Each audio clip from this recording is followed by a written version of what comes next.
Here's a little video about how I make bamboo needles. Bamboo needles are also referred to, sometimes you'll see them as fibre needles. So they're triangular in cross-section, and they're made to fit into the triangular hole of a reproducer.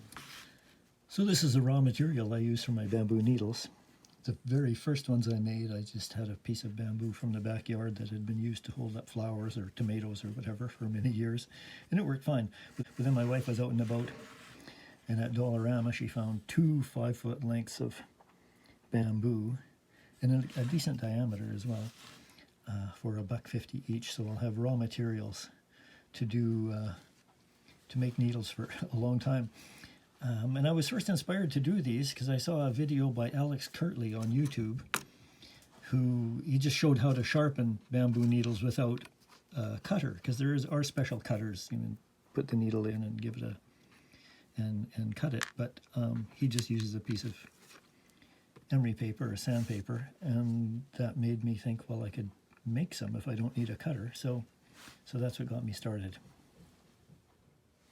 So when I go about making these, the first thing I do is I color the outside of the bamboo, just for reference, because the outer rind is harder than the inner part, and I just do that so it's easier to identify the outer bit from the inner bit once I have them cut into little wee tiny pieces. Okay, so I cut them these pieces about 3/4 of an inch long. And so the way we're going to cut this is, if this is a piece of bamboo here, we're going to make some diagonal cuts through there. And the yellow bits are marked. Those are the parts that will become the needles, and the rest is just waste, the offcuts. I've heard of some people using that part for needles, but I've not had luck with that. And so once we get it cut, so what you're trying to do is to cut it in triangular shapes, roughly equilateral, and about 60 degrees-ish. So that's not the good end, and either of those could become the tip. And so either that would ride in the groove there, or that will ride in the groove there.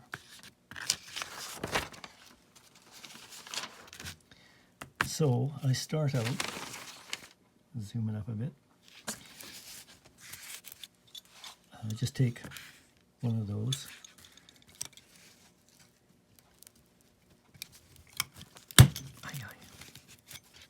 into it.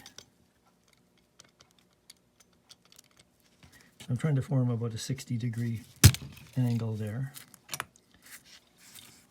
That's an offcut. We'll deal with that later.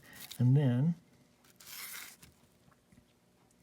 I'm doing, imagine the size of the hole in the reproducer, and then I'm just cutting that bit off right there. So there we end up with this nice little triangular bit. And then your next cut will be to remove the waste bit again. And then that will be for another needle. So if you do cut one that's a bit too big, say that big, and that is too big to fit into the reproducer, you can just make another cut. You have to do it carefully because it's so tiny, but make another cut there, and then you'll end up with that. So all is not lost if you cut it too big. So I made a couple of these out of chunk of 2x4, make it easier to see. So this is our fiber needle, and so what you do is you bevel the edge that way to get, so your point will be down there, and that's the way it fits into the record. Now, so imagine this is the groove, this is a record, so the hole would be on this side. When I first made them, I thought I was being clever, and I put the rind on the outside because I figured since the groove of the record is actually pushing the needle over, I thought the harder part should be on this side. But then I read something that somebody said, no, it should be on the inside, and somebody else said it doesn't matter. And so I tend to make them this way, but I've tried them both ways, because sometimes I'll make a point and go, oh, I did it the wrong way. It still works. So either one. The only thing you don't want to do is use this corner for the business end, as long as it's that way or that way. There we go. Either one of those will be fine. Okay, now for making the point, so here's a couple blanks that we just made. So when I grind the point, I used to always use the grinding wheel, either on the side or on the face.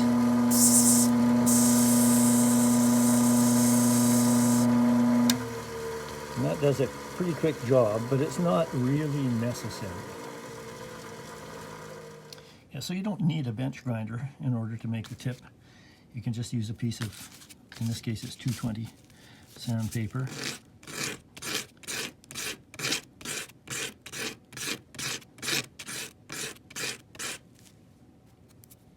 It doesn't take many passes. Usually just push. If you pull this way, it might dislodge fibers from the end, and you want them all to stay nicely intact.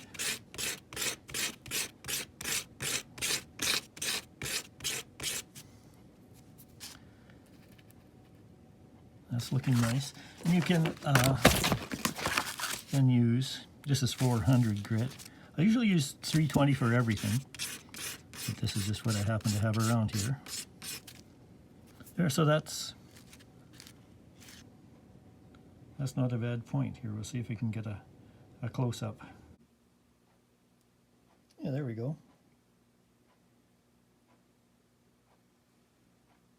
So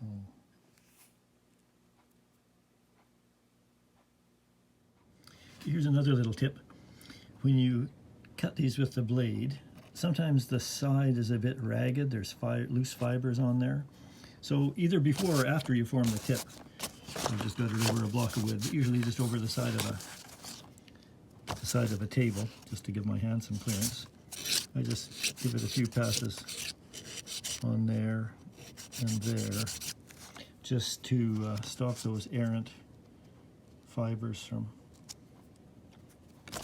becoming a nuisance.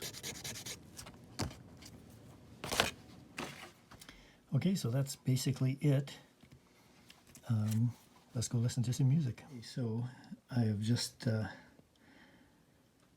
mounted a bamboo needle that I just made in the reproducer, and we'll give it a try. This is an electric motor.